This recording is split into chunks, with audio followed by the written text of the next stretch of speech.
Hey everyone, and welcome back to The Deep Read. I'm Mike. And I'm Emily. And we are diving into Traveling by Ann Powers. Yes. A book that takes a look at the life and music of Joni Mitchell. Unique look. A very unique look. Yeah, and it's not a straight biography. No. Powers really focuses on specific moments and influences that shaped Mitchell. Yeah, and one of the things that really stood out to me was how Powers tackles this idea of monumentalization. It's like once an artist reaches legendary status, they kind of get frozen in time, right? Reduced to just their most famous traits or work. Exactly, and Powers really resists that with Mitchell. She wants to give us like the full picture, the good and the bad, the brilliance and the flaws. The evolution. The evolution. And to do that, she really starts by digging deep into Mitchell's childhood. Yeah. So Mitchell often gets labeled as like the, prairie girl. But Powers wants to go beyond that simple image. Right. What did you make of her take on Mitchell's upbringing in Saskatoon? Well, I think she acknowledges that Mitchell's childhood wasn't all idyllic. Right. Despite that sort of romanticism that gets attached to those prairie narratives. She highlights Mitchell's early encounters with Black and Indigenous cultures. Yeah. And, they were well-intentioned, but they reveal, I think, the complexities and limitations of her perspective. Yeah, it's interesting how Powers connects those early experiences to Mitchell's later restlessness. That sense of always searching for something more. Absolutely. And you can't really talk about Mitchell's early life without talking about polio. Right. Powers really explores how this illness, which she contracted as a child, had a profound impact on her, both physically and creatively. Yeah, and I think about physical limitations. When I think about Mitchell, I think about her guitar playing. Yeah. So I'm curious, how did polio play into the development of her signature open tunings? For those who might not be familiar, can you explain what open tunings are all about? Yeah, so an open tuning is when you tune the guitar strings to a specific chord. Okay. Rather than the standard tuning. Gotcha. And this allows you to create different sounds and voicings. Yeah. And it also makes it easier to play certain chords and melodies. Right. And so in Mitchell's case, she was limited by the effects of polio on her fretting hand. Right. So open tunings allowed her to play in ways she couldn't with standard tuning. So it's really turning a limitation into an advantage. Totally. Yeah. It wasn't just about overcoming a physical challenge. It was about creating something new and unique.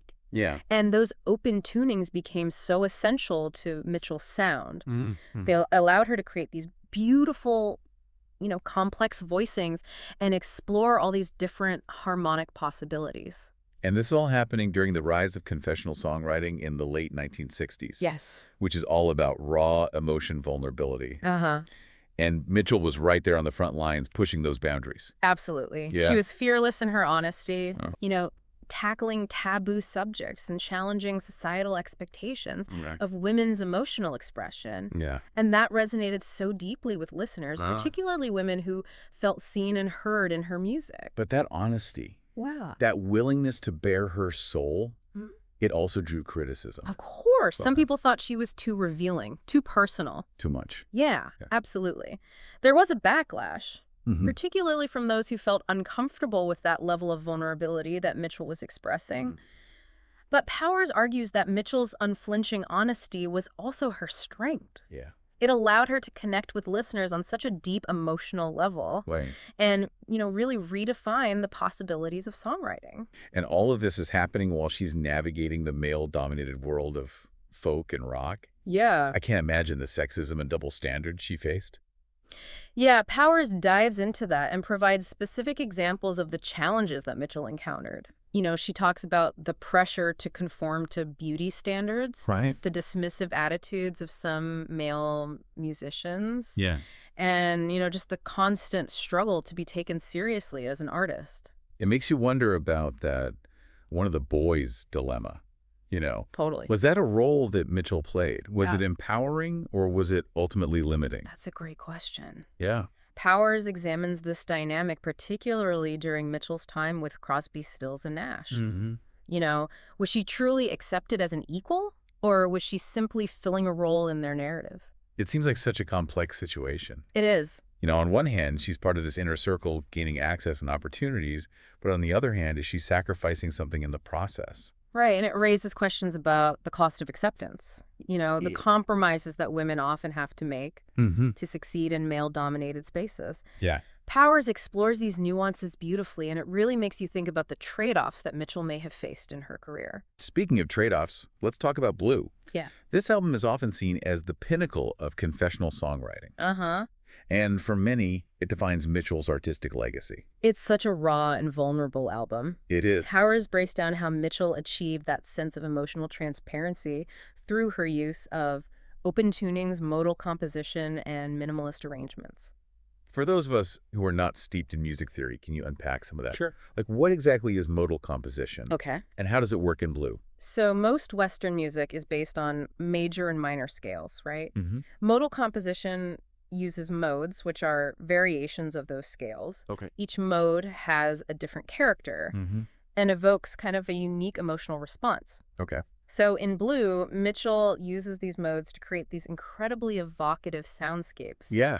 Full of longing, melancholy, and kind of an ethereal beauty. You know, I've always loved the story about how Mitchell described Blue as feeling like cellophane. Yeah. So vulnerable that it was as if she had no skin. What a powerful image. Such a brilliant metaphor for the rawness and intimacy of that album. Yeah. And Powers connects Mitchell's personal experiences with heartbreak and self-discovery to the album's creation. Right. Showing how those emotions were channeled into these incredible songs. So Blue was this huge creative leap for Mitchell. Uh-huh.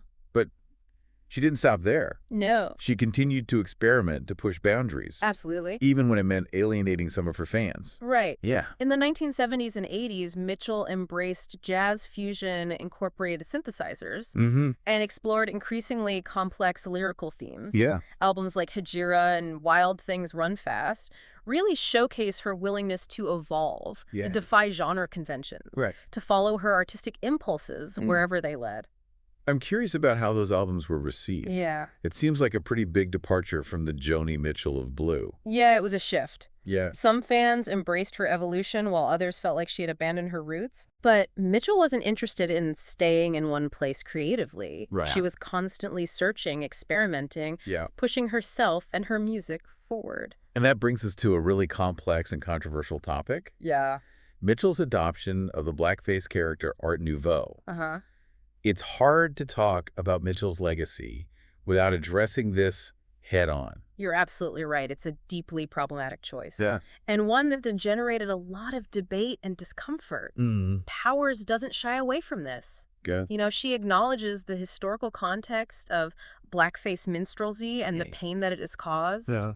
She explores the various interpretations of this persona, including Mitchell's own claims of artistic exploration and social commentary. Yeah, it's a tough subject to grapple with. It is. How do you reconcile those interpretations with the undeniable harm that blackface represents? It's a challenge, and I don't think there are any easy answers. Right. Powers provides context and presents different perspectives. But ultimately, she leaves it to the reader to wrestle with these questions. Yeah. It's important to acknowledge the complexities of Mitchell's intentions, Right. while also recognizing the undeniable harm her actions caused. Yeah, it's a reminder that even our idols are flawed. Yeah. And their legacies are often this mix of brilliance and missteps. And it's up to us to engage with those complexities. Yeah. And try to understand them in their full context. And that's one of the things that makes traveling such a compelling read. Yeah. You know, Powers doesn't shy away from the difficult parts of Mitchell's story. She presents us with the full picture, the good and the bad, and challenges us to engage with it all. Yeah. You know? I think that's what makes her story so interesting. It does. And I think that's what makes her music so fascinating, too. Yeah. It's that willingness to be so open and honest, even when it's messy. Even when it's complicated. And that's what makes her human. Absolutely. You know? It's fascinating how Mitchell's career unfolds after that, you know, turbulent period. Yeah. You can really see her evolving relationship with fame and legacy as she enters those later stages of her career. It feels like she becomes more deliberate about shaping her own narrative. Yeah.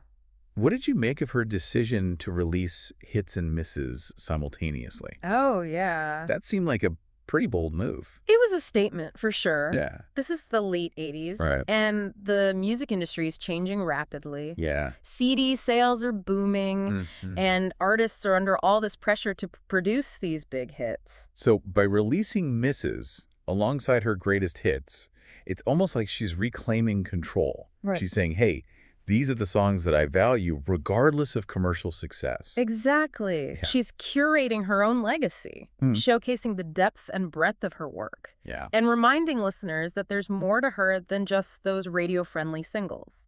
It's a powerful way to challenge those industry expectations and assert her artistic autonomy. Absolutely. Yeah. It's also a way to engage with her evolving relationship with fame. Powers talks about how Mitchell became more aware of her place in music history and more proactive about shaping how she would be remembered. It's also around the period when she starts delving into orchestral arrangements. Yes. Which seems like a pretty significant shift for someone who built a reputation on, these stripped-down confessional songs. It is a new direction. Yeah. But it makes sense when you consider Mitchell's artistic background. Remember, she always considered herself a painter, first and foremost. I love that. Yeah. That idea of her approaching music like a painter. Yeah. It explains her fascination with sonic landscapes and her constant experimentation with different sounds and textures. Exactly. And Powers even suggests that these orchestral arrangements might have been a way for Mitchell to create those rich sonic tapestries, those layers of sound and emotion that she loved so much in painting. And her deep love for jazz, especially musicians like Wayne Shorter, who really emphasize sonic space and timbre. Yes. I mean, that plays into this as well, right? Absolutely. Shorter was a master at creating these expansive soundscapes. Yeah. And Mitchell was clearly influenced by his approach. It makes total sense. You can hear those echoes in her later work. Yeah, I never thought about it that way, but it makes so much sense. Those orchestral arrangements weren't just about adding strings. They were about expanding her sonic palette. Yes. And pushing the boundaries of what a song could be. Absolutely. And it's also worth noting that, she had to adapt her guitar playing at this point because her polio symptoms started resurfacing. Oh, wow. Yeah, so she started using a custom-made Stratocaster with a built-in synthesizer that allowed her to access those open tunings digitally. Wow, that's incredible. Yeah, it's pretty amazing. That's resilience. Yeah. That's amazing. How she found a way to overcome those physical limitations and keep creating. She never let anything stop her. And speaking of pushing boundaries, what about her collaboration with Charles Mingus? Oh, yeah. That seems like such an unexpected pairing. It is. Like, what drew those two artists together? So Mingus was already in declining health. And he wanted to create one final album that would serve as a kind of musical epitaph. Wow. And for whatever reason, he specifically chose Mitchell to help him realize this vision. What's remarkable to me is how Mitchell approached that collaboration. She didn't just write some lyrics and slap them on top of Mingus's music. Right. She really immersed herself in his world. Yeah. Listening to his entire catalog, studying his life. Wow. Even incorporating snippets of his conversations into the album. That's incredible. It was like she was channeling his spirit. Yeah. Trying to honor his legacy while still bringing her own unique artistry to the table. And she brought in some incredible musicians for this project. Like Wayne Shorter and Jaco Pastorius. I mean, talk about a meeting of musical minds. Yeah, incredible. It's a testament to Mitchell's commitment to collaboration. And her willingness to step outside her comfort zone. Yeah. She wasn't afraid to take risks. Right. Even when it meant working with artists from very different backgrounds. And speaking of collaborations, her relationship with Brandi Carlile seems so special. It does. It's like she found a kindred spirit in a younger generation of artists. Absolutely. Carlile is a huge Mitchell fan. Yeah. And she's played a major role in introducing Mitchell's music to a whole new audience. And their performances together are just magical. Yeah. You can feel the mutual respect and admiration between them. It's beautiful to see that kind of intergenerational connection. Yeah. And to see how Mitchell's music continues to inspire new artists. And it speaks to Mitchell's evolving relationship with her own legacy. She got older, she became more open to sharing her music and her stories with younger generations. Yeah. She recognized the importance of passing on that creative torch. But not everyone was thrilled with Mitchell's return to the spotlight, right? Right. There were some critics who felt like she had lost her edge. Yeah. That she had become too comfortable in her elder stateswoman role. Powers touches on those critiques, specifically mentioning a writer named Michelle Mercer, who felt that Mitchell had sort of softened her image and lost some of that difficult genius quality that made her so compelling in her earlier years. It's interesting to consider those perspectives. Yeah. I mean, after a health crisis As serious as Mitchell's aneurysm, Right. maybe her priorities shifted. Yeah. Maybe she found a new kind of peace and contentment that wasn't possible before. It's certainly possible, and it's a reminder that artists, like all of us, are constantly evolving. Their perspectives change, their priorities shift, Right. and their art reflects those changes. And maybe those later chapters are just as valuable, just as artistically rich, Yeah. even if they don't have the same raw intensity of the earlier work. Exactly. It's about appreciating the full arc of an artist's career, recognizing that every stage has something unique to offer. And speaking of unique offerings, let's talk about Mitchell's foray into the world of electronic music.